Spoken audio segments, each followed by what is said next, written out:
Hey everyone, Jim T. Graham with Saul. It happens every time, Saul. I can't help it. I'm just get so excited. I go upside down for you. All right, so I tell you what, All Saul, right. let's go thusly. Bingo. Ah, there we go. Yes, I don't know why that happens, but what can I say, Jim? I'm just so excited. Well, it's always exciting when something goes sideways. So we're we're here again with more event coverage from Warbirds over Delaware 2025, and we have a singular thread chock full, a vast cornucopia of video goodness from the event brought to you by Saul of Plain Fun RC. Saul, tell us about the event. Well, Jim, I tell you something. It was a fun event this year. It was hot though, and they were expecting a lot of rain, so a lot of people didn't show. It was it's a little smaller than the other 2 years, and so it was a little disappointing in that respect. But nonetheless, putting that aside, they had some great aircraft there that showed up. One of the interesting things that I learned, sadly from the contest director, is that they're probably in danger of losing their field. Go Oh figure. no. So this may be the last year. This was the 30th year of the event. As you know, this is something that started in the 90s and went all the way through the 2000s. And I think one of the interesting things too that I noticed is that I've been there. This is my third year going, and I noticed that it had gotten a little smaller. Each year just a little bit. I reached out to one of the participants has been going for the past 30 years, and he said, "Yeah, it has gotten smaller. It's not as big as it was." And this year, they changed the name from Warbirds over Delaware to Warbirds and Classics over Delaware, so they could get more aircraft coming in. That's why this year, when I was there and I saw a pit special, I thought, well, that's kind of interesting. I said, I know that the Pitts was instrumental in winning the war, the Civil War, and therefore, that's why I figured it showed up. But nonetheless, it was fun to see all different kinds of aircraft there. So I do wish them well. Hopefully, they're able to save their field and, of course, continue this wonderful event. It's such a beautiful spot of Delaware, and the field's equally as gorgeous. And hopefully, this feature article video will help with everyone over there at the event. If you want to use this video, link to it, whatever you want to do, just let me know. We're happy to share the content. And Saul has all his content up on the site. Saul, here's something I didn't do. I didn't test out how this is going to look. So let's give it a shot. Ah, yes, very good. And Jim, thank you once again for that great coverage there on the site. I just love the layout. It's just absolutely fantastic. Well, I was talking about it today. I'm like, man, I love it. Any event coverage is something that I want to highlight. So I know how much work it is for you. And Yeah, I want to apologize for my giant video of me down here. I guess it's just the layout. So that's there's okay, Jim. It's fine. Yeah, it's because I don't have it in landscape at the present time. Not sure what's going on, but that's okay. I'm here with you, and that's the important piece. I All right, like it. so let's do this. Let's go ahead. Let's start off with our favorite person, and that's got to be Phil Camp of Legend Hobbies, as we know. So you can see Phil had 3 different airplanes there. Why don't we go ahead, go down to the very first video there. You're going to see 2. There they are right there. 2 of the Cessnas at the bottom. The bird dogs there at the bottom. As you know, Legend Hobbies. Okay. Let's see, I'll wait for you to get there. Legend Hobbies is really the premier manufacturer of a lot of these really great warbirds. They're willing to take chances in some warbirds that you don't typically see, which I really like a lot. I think it was a little further up the list there, Jim. You'll see the 2 Cessna bird dogs. They're side by side. They flew formation.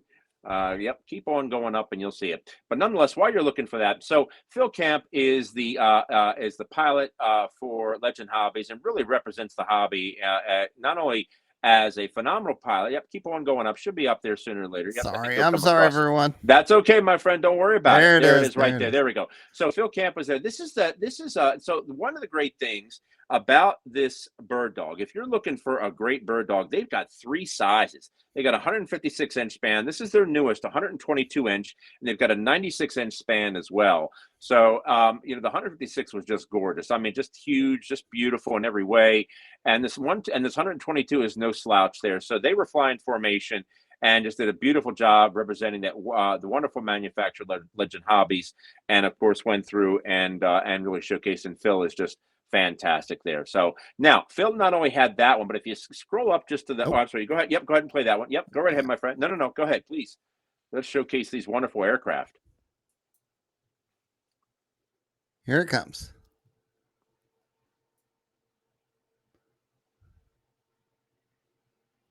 So they were all set up to fly formation there. I don't know if you're looking to put up audio or anything like that, but nonetheless, They're not difficult airplanes to fly. I would venture to say that if you're someone that has learned how to fly, wants to get into giant scale, if you've got maybe purchase one other airplane after your initial airplane, you could go the route and get something like this. Obviously you have to, get some experience flying tail dragger, but nonetheless, that's how they look out of the box. That's the nice thing about it. Put your engine in there, put your radio in there, and go fly. And it's just fantastic. And they really are great flyers. And bigger flies better. And I'll tell you something, Legend knows what they're doing. They've brought out so many airplanes over so many years that they if it's coming out of Legend, I would trust it. Yeah, high quality. I mean, I can't say enough good things about it. I'm not, it really are just fantastic. And Phil's such a great person to talk to, such a great representative, and just has such a passion for building and such a passion for the hobby. And when you sit there and you talk with him, and you really get that sense of him just being a wonderful representative of the hobby, and of course of Legend Hobbies. And here we go. Oh, I think he's taxiing back or something. Oh, there we go. There we go. Yep. But they did a great job flying formation together. You can get them in. The nice thing about this plane, which I thought was really cool, is that you can get it in this scheme. You can get it in a almost ready to cover scheme, whereby you have to cover it, and that way you can do it in do it up in the way you want to. Yeah, because I know after the war, when they sold these things as surplus, some of them turned them into just civilian aircraft and just paint them in the civilian scheme. So, but most nowadays you see them just in the military scheme, which is really cool. So they're great flyers. I have been working together on a build thread on Flying Giants. So below the video today that you see in the feature article, which will be linked down there, I'll have links to Phil's build thread, not of this plane, but of a different plane. It's any build thread, I think, Saul, is a great teacher of covering, and all the tips and tricks you need to build one airplane usually moves over to another airplane. That's exactly right. I've been building for 47 years now, and I can tell you without a doubt, you really do learn from each aircraft. And I'd encourage anyone, if you're out there building, whether it's an RF or whatever, don't be afraid to try a different aircraft. The techniques may be different, but you learn from those techniques. You carry them over to the next aircraft, and it makes you that much of a better builder and a better pilot, and just really you can enjoy the hobby that much more because you become that much more knowledgeable. So these are great airplanes here. Okay. If you're new to the hobby and you're like, I don't want to spend that much time building out of balsa and then I crash it. If you build it, you can fix it. So if you snap a wing or crush a fuselage, you can rebuild the thing. That's exactly right. That's exactly right. So Jim, let's do this here real quick, if you don't mind. Okay. Let's go ahead. I want to jump over to two other planes that Phil brought with him, if you don't mind. There he is right there. So that is the T28 Legend Hobbies. It's bigger. Most of us are familiar with the E-Flight version of the T28, and that's it's the larger size E-Flight, and that's a good version, good size. This is definitely a little bit bigger, but you could easily put a radial engine in this thing, not any problem. It is cavernous on the inside. As I joked in the video, you could fit a small child in that thing. There's so much room inside there. But it is a great flyer. So if you're someone that's looking to move into, say, a gas engines, or heck, you could easily, as you can see by the space, turn this into an electric. And you want something a little larger, definitely go there as well. Because once again, the same quality that they've got in their Bird Dog, they've got in this T28. And it's a phenomenal flyer. And of course, Phil, just being a great pilot, really just does a beautiful job demonstrating the flight characteristics of this one. So just a real treat to see all the Legend Hobbies planes out there. I've been doing a how-to series with Robart on all the parts that they sell, and I see an air tank in there, at least, of Robart. Yes, he did have air tanks in there. That was always so interesting to me. See folks still using pneumatics after all these years. I mean, so many have converted over to Electron, or they still have the electric version of the Robart landing gear that are out there. And of course, so many of the foamies nowadays are all electric. So right. To see pneumatic it used to be it wasn't a rare thing, and now it's pretty rare. But a lot of guys like using it because they like the responsiveness that they get. They feel as though that there's less complication involved. I mean, I don't really share that belief. I've done pneumatics. I found it to be more complicated because of the simple fact you got a leak in the airline, and that just wreaks havoc. You're having to find it, and after a while, you just throw your hands up and say, forget it. You pull out the pneumatics, go get yourself an electric, and it's done. It's simple. It's easy. So, but nonetheless, you can see it's a great flyer, really nice airplane. Now, there's one other airplane he brought with him, too. Let's go ahead. Let's go to the B-17, if you don't mind. Now, we showcased the B-17 back at Warbirds and Classics over Fredericksburg. Phil was there. It was too windy to actually fly, but, Phil's B-17 is gorgeous. Now, folks, I said it in the interview when I met him at Warbirds and Classics over Fredericksburg. This is an ARF, okay? Now you can get it as an ARF, meaning that it's already covered, but this was an ARC, almost ready to cover. So he did all the glassing, everything on it to make to give it the detail. And I know I got in nice and close during the previous one-on-one interview I had to go in again because we were getting a chance to actually see this fly. And when you see this thing up close, I mean, once again, it really is a phenomenal example. If you're a lover of B-17s, you wanted one, you don't want to spend the time building, because folks, I just got done building a Don Smith, and that literally took me a year, and we're still not finished. Wow. I can tell you, this is a fantastic B-17. Coming in at about 120 inches. You can make it electric. You can make it gas. He did electric, of course. But notice the detail. This is what I'm talking about. Just because it's an ARF, just because it's an ARF or almost ready to fly, or an ARC almost ready to cover, you can detail that the hell out of this thing. And he does such a beautiful job with this. I mean, it really just blows me away that when I was shooting him, that the rivets were so clear in the air that I could actually see the sun reflect off the rivets. Wow. And I got a couple shots like that as well. But it's whisper quiet. Go ahead, Jim. I'm sorry. Those rivets are one at a time. And this is what we have the article on Flying Giants, and from start to finish, out of the box to what you're looking at now. So you can see how we did all that stuff. That's exactly right. That's exactly right. The weathering, the detailing, everything. It's just a meticulous job. And you can see, he said that when it's in the air, it's very docile. It may think, well, this is 4 engines, it's going to be complicated. It's really not. It's really not. Even the full size B-17 was made to be, a docile flyer. Granted, they wanted it to go as fast as possible to be able to drop the bombs, but at the same time, they didn't want it to be complicated. And this has the same characteristics. If you can fly a tail dragger, you can fly this. And I can tell you about the only thing that's different when you're flying a 4-engine bomber, you do have to include more rudder in your turns, because you've got those motors, they're pulling harder on both sides, so that it's not going to kick around just when you're flying with ailerons. You really got to put that rudder in there in order to get that thing to come around. But outside of that, that's pretty much it. Now, it does use the Robart pneumatic retracts for this, and Legend Hobbies does sell it. Right now there is no electric version, and I could tell you I've installed those same exact retracts. You can put them in the Don Smith B-17, which I just did, and they go in fine. They're not a problem whatsoever. It's not a difficult plane to assemble, even though it's big, but it breaks down nicely. You're talking the wing breaks down, the wing halves come off, and it's really accessible. There's a hatch in the center, top center, where you can access everything, and you can see that if you go back on the previous video that Jim posted on Flying Giants, where we did a close-up interview with Phil at Warbirds and Classic over Fredericksburg, you can see the inside. But it's a really, really, really fantastic part, and I was so excited I got to see it in flight. Just an absolute treat. Legend Hobbies has hit it out of the park with this one again. So they were 3 for 3 there at Warbirds and Classics over Delaware. And I'll have that build thread in the links below. Fantastic. All right, Jim, let's do this real quick. Let's jump over just a quick one here. Stay right there. Actually, you know what? Let's go to that one right there. That's the walk around. The one jet I would like you to go to is towards the end. It's the thumbnail that I just had there, and I want to just talk about that jet. There were a lot of really, even though it was a smaller event, there was a lot of really great planes there. But it's the there it is right there. Okay, so this is, pause for 1 second. This is Mibo Hobbies. Now, Mibo Jets, I'm sorry. Oops, okay. Yeah, Mibo Jets. So for those that aren't familiar with Mibo Jets, we need to go back about 10 years or so, roughly. And when turbines started to become really popular, they were one of the first to come out with a giant scale A10. And most of these manufacturers, they come out with a plane, it's there for a couple of years, it disappears. Not Mibo Jets.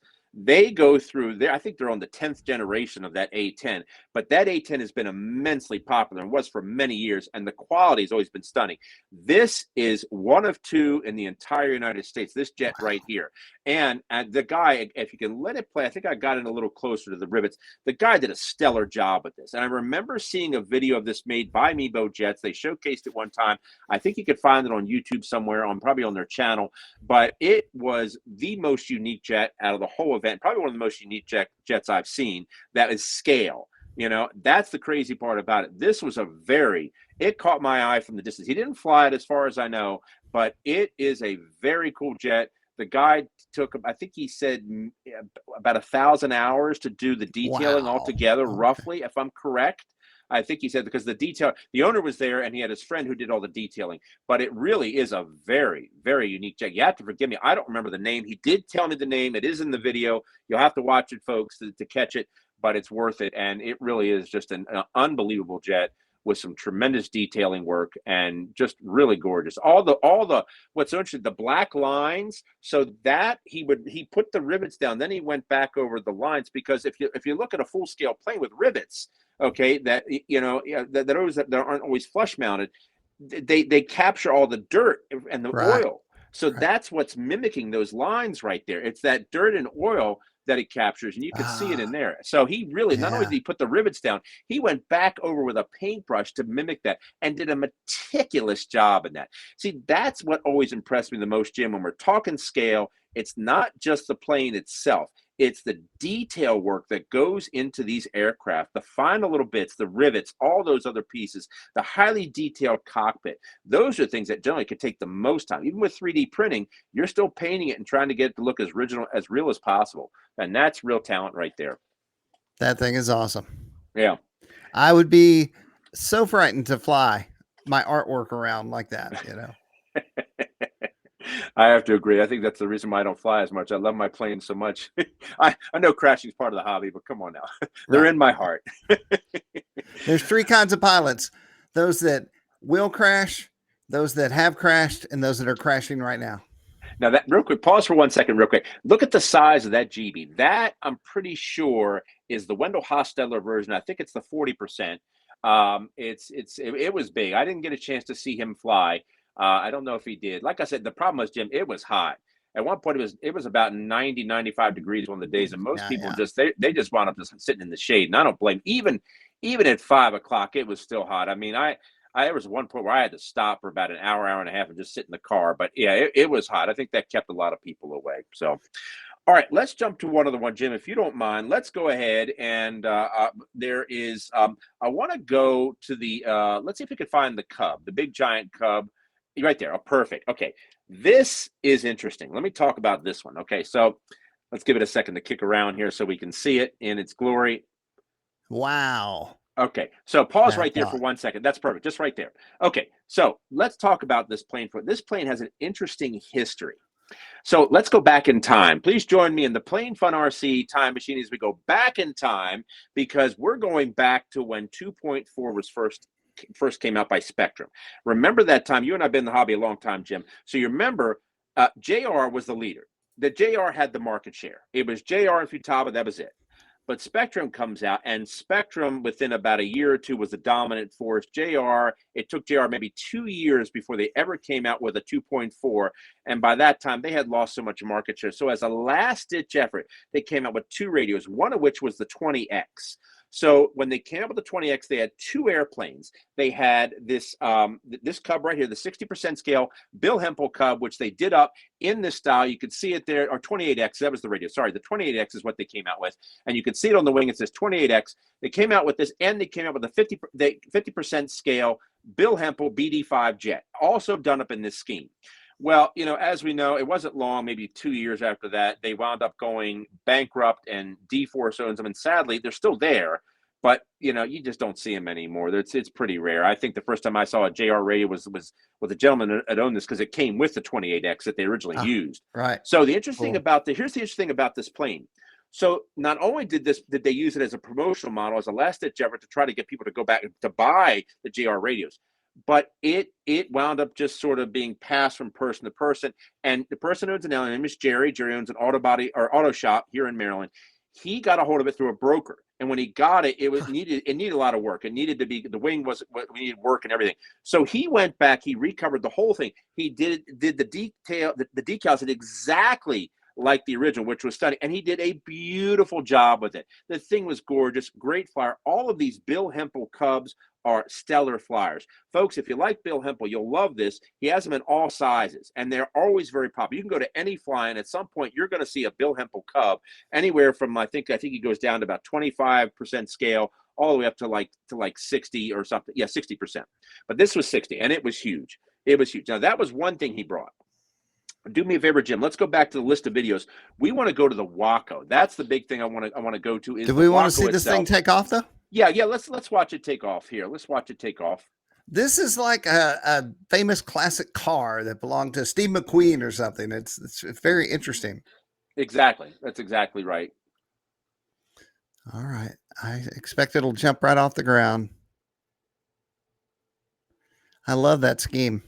Yeah, it really was a great scheme by JR, and Smoke. it was very noticeable, and it said 28X, but the problem was the 28X was almost $2,400, and that was 10 years ago. That's still a lot of money, but back then I remember seeing this like, whoa, great radio, but that price is insane, you know. For those of you youngsters who weren't even born yet, when you had an event like this or Joe Nall or some, you had to have a board that everyone knew that you were on a certain channel. Hmm. And many times somebody will be at their car testing they're playing out while you're in the air, and now your plane is doing rolls for no apparent reason, and it's because Yep. there's a guy at his Yep. car twisting the sticks, and it was a huge problem until the There were technology evolved. That's exactly right. There were many times you'd be at a fly and someone flip on the radio, cause somebody else's plane to crash, and let me tell you something. Some words were exchanged. It wasn't good. Jim, let's find the Waco. That wonderful yellow and white Waco. I think it was further up the list. I think it was I think you're just right. before the Cub. Let's take a look at there. It is right there. So let's take a look at that. Once again, we're talking Jerry, right out of Maryland, and let me let this go ahead and get to this point here. Here we go. Okay, folks, I want to say something. This is the finest example of a biplane I have ever seen from the standpoint of just the sheer color scheme.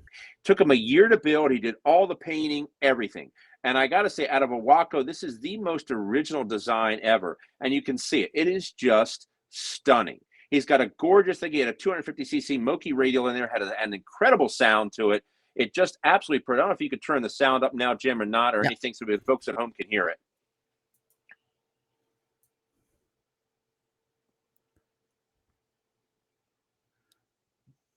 And go back to the rev up. Yep, let's do that.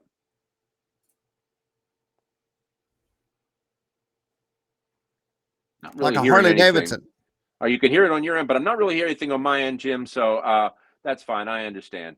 It's One not thing a I know problem. is when the videos are up, the Right. vocal is completely washed out. So it's one or the other. Okay. I hear what you're saying. Not a problem, Jim. Not a problem. All right. But nonetheless, stellar example. Beautiful job with it. And I mean, the lighting was so bright you could just see it in the daytime. But it really was one of the best examples of the Waco I've ever seen, really, out of any biplane. It just captured your eye immediately. And I think what blew me away is just that the tremendous paint job that Jerry did with this. I can't think of anything that's even remotely that close and that gorgeous in a 1/3 scale Waco. I've seen some amazing ones that have been done up in a flame scheme, to match some of the full scale Wacos that are out there, but not this. This was really some. He really hit it out of the park with this, and just a gorgeous plane. We'll let this go ahead and do a takeoff here. I love a biplane. I do too. The Waco especially, and it's really nice to know that they actually still make the Waco, which is really amazing. Just a gorgeous plane. All right, let's go ahead if you don't mind, Jim. We'll keep on keeping on here. Okay. Let's jump to something really funny. All right, Jim. We want to find the low pass screamer.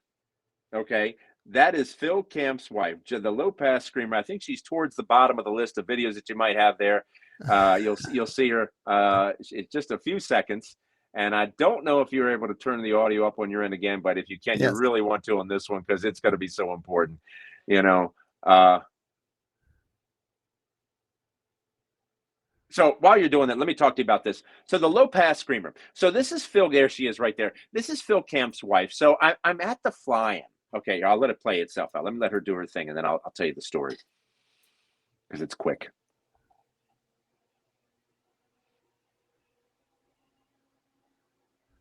Wow. Okay, so Now I'm not seeing any audio coming in on that, so maybe everyone out there didn't hear that, but that was a woo-wee. right. That's exactly right. I hope you can get the audio on, folks. If you can't hear it, I'm just going to tell you. Don't worry about it. Go to flyinggiants.com, play the video. It's only about 23 seconds. So I'm at the fly-in, and I'm hearing what sounds like a World War II dive bomber alarm. You know, the type they strap to a Stutka and he comes diving in. You can hear it scream. I'm like, wow, that's really cool. So I'm over there and I'm at the fly-in and I'm near Phil and I'm kind of just, you know, looking at his planes and chatting with him. And I hear the sound again and I'm looking up going, well, where's the Stutka? I don't see a Stutka anywhere. And I look over and it's his wife. She sounds exactly like him. I was blown away. I said, I got to shoot you. So they just hadn't. So the king of low passes, Adam Lilly, just happened to be making passes back and forth really low. And I said, I had to grab her. So she was great. It was so funny when I played it for my wife. My wife goes, whoa, That's great. that's a voice. So it was really great to hear that. So anyway. Now, what about this flaming airplane that we're seeing here? Very good. I wanted to talk about that too, real quick. So, what that was a flame out that I happened to capture at that particular time. And you know, let's take it a second. I think if you go to about halfway through is where he's getting ready to take off right there. There you go. That's it right there, Jim. Let that do its takeoff, and then we'll capture it. He's going through, he's getting ready to pull up, and all of a sudden, right at the pull up, boom, it just flames right out. But he was okay. But I want to tell you something. Here's the thing about this, okay? This is what makes going to Warbirds over Delaware, Warbirds and Classics over Delaware so great. If you give it a second, they've got a fast response team with fire extinguishers coming out. It didn't catch fire, thank goodness. It was quick, it was fast, it flamed out quickly. Turned out a bearing came loose or something like that. But you can see them out there. They've got that all set up, and that's the great thing about it, because even though they're in Lums Pond State Park, it's fast response, and they really went out there, and fortunately, nothing happened. Thank goodness, you know. So, nice. But so yep. That's what you want to see in any flying. You got turbines there. Make sure you got a fast response team like they have there, so they can act on these things quickly, so they don't get out of hand. You know, and better then than later. That's exactly right. All right, let's see, Jim. Let's do one more P38. That gorgeous P38 that was there. That silver and blue one. I really would just want to take a moment to talk about that, if you don't mind. Of course, if there's something else you want to look at too, that's fine. But that P38, that was really one of the finest examples that I've ever seen on a plane. There you go, right there. And I tell you, it's been a big hit on the channel. We've got a little over 10,000 views so far. Wow. After only a few days. So it's been a big hit. Just a gorgeous example. I think this was the first year. Yeah, this is Zeroli. So Zeroli kits are about 118 inches in span. He's got 250cc singles on there, and just meticulously done. That chrome, with that silver, I mean, with the blue, it just really popped. And they went through, and they were doing the formation flying with the B-26, and it just really was just a fantastic flyer. As a kid, I would always imagine being in charge of a plane like that. I mean, there's just nothing much cooler, you know? Oh, it's really just the Zeroli P38s. And for those that don't know what I'm talking about, folks, Nick Zeroli has been a designer of giant scale warbirds for many years, and his kits really are the best if you want to get a giant scale warbird. But the Zeroli P38 has been the prime example. There have been other manufacturers that have tried to come out with P38s, but they really just don't come close to his design, and they're fantastic flyers. You know, they're definitely for someone who definitely for a skilled pilot, though, I would say, because of the speed, and if you have an engine out, you really need to know how to handle that. But outside of that, it's worth the build, it's worth the time, and if you're a good painter, maybe you know someone who is a good painter, you can really just do a stellar job with this thing, and just make it so that way it just comes out just looking absolutely gorgeous like this one. Let's talk about an engine flame out. So we've lost an engine. What is the best case scenario? Would you throttle back? Would you nurse it Jim, in? And that's a good question. I have seen two of these fly, and the other one I saw fly lost an engine, and I don't know if the pilot couldn't figure out which engine was out at that time, but by the time he figured out, it was too late. It pitched over and it was in. I mean, I think most of the time, really, what you're trying to do is you're going to take it. You know, if your left engine goes out, right, it's going to want to pull. It's going to want to pull left, so you're giving it right rudder to kick it around, hopefully enough, and you're turning into the. You're turning into the engine that's running. You don't want to turn to the engine that's dead, because that will put it into a dive, and that's the tricky part. So you really have to know you really have to know how to fly a twin. That's the thing about it. It is you can fly it when both are running, but boy, when one goes out, you really got to stay on top. And it's not easy. It's That's not where a easy to do it in simulator full would, scale. That's a flight exactly sim right. would come in handy. Yes. Yes. Get yourself a flight simulator, kill the engine, one of the engines, and try flying it with an engine that's out. That's the other thing as well. But it's a gorgeous flyer, as you can see here. So awesome. Just beautiful. Very good. I think that's pretty much it. Is there anything else you want to take a look at? Anything you want to talk about at all that caught your eye? I would just say to our viewers out there, there are so many great videos. If you're into this kind of thing, just start at the top and work your way down while you drink coffee and get ready for your day, I guess. Exactly. That's exactly right. Even though the event wasn't as big as it had been the other 2 years prior, I would say that, you know what, it's still a lot of really great stuff. You still get guys coming out. Like, I'll tell you one last thing. Let's stop right there at the see the beach D18. So real quick, let me just touch on this. This gentleman who built this is Larry Alice. Larry's I think out of Pennsylvania, if I'm correct. I remember. Wow. But Larry's been around for a long time. But here's what Larry does. Larry has a specialty, and has for many years, and it's the coolest thing. He loves to take existing plans and blow them up. He'll take something that maybe was in a 33% scale or 25%, and he'll blow it up to 50. This is a Zeroli kit that normally is 118 inches. He blew it up to 144. It only had one flight on it prior to this one. I got to see it fly. I was so grateful I did. It was really just a stellar flyer. Everything that he builds always flies well. I was able to catch him last year. He had a massive 45% scale biplane. So everything that he builds is just huge, and he's not. He doesn't really. He'll blow up any plans. I mean, any plans whatsoever. But he's a prolific builder. I mean, going back as far as I can remember, I think even back into the 90s. The late 90s is when I first became aware of him. But I was really excited to see him bring something like this because, folks, if you ever get a chance to see any of these planes, it's a real treat. They're beautifully built. They're great flyers, and they are big. They really are. And you can see the size of this thing in relation to the two gentlemen that are holding this plane back right there. Going to give you a really good perspective of just how big it is. Man, so cool. I think he had 100cc engines on each end, each engine, I think, if I'm correct. Twins. The cowlings seem really big. I thought maybe he was going to put like a radial engine on there because they were really rather large, but I guess that's sort of the standard size for that plane. But a great flyer.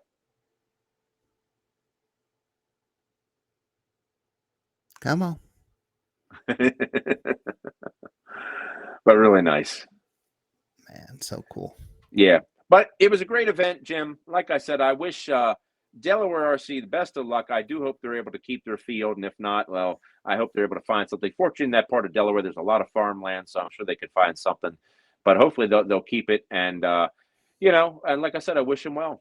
And that's about it. So, well, Saul, thank great you, Jim. footage, and this stuff is just so awesome. I don't want to keep using the same words over and over again. Where are you headed next? So we are gonna. So there's a smaller event happening out in Hagerstown, which is in Western Maryland. So we'll see what's out there. First time heading out there. It's sort of I think it's a mixture of Warbirds and classics and other stuff, so we'll see how that goes. But the next big one coming up is Null in the Fall. So folks, get out there. If you haven't been to Null in the Fall, you want to get out there. But next year is going to be a special treat, Jim. I tell you something, I decided I'm going to get out there, really kind of expand, get out and see some additional fly-ins. We've got, of course, Null will always be in my cadre of events to shoot and Null in the Fall. But definitely Aces of Aces.